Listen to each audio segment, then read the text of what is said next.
Баршаңызға қайырлы күн, достар. Бүгін алмадан консервантсыз, қантсыз балаларға өте дәмді әрі пайдалы агуша дайындайтын боламыз. Ол үшін міндетті түрде видеоны соңына дейін қараңыздар. Өте дәмді әрі пайдалы, құрамында дәрумендері сақталған алмадан жасалған пюрені дайындаймыз. Ол үшін бізге алма қажет болады.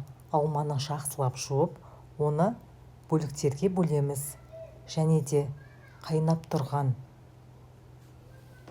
суда 15 минутқа алманы бұқтырып аламыз. Сол кезде алманың бойындағы дәрумендер сақталатын болады. Алма піскеннен кейін бетіндегі қабықтарын алып тастаймыз.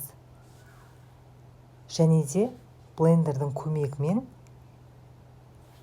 алманы бір текті болғанша езетін боламыз.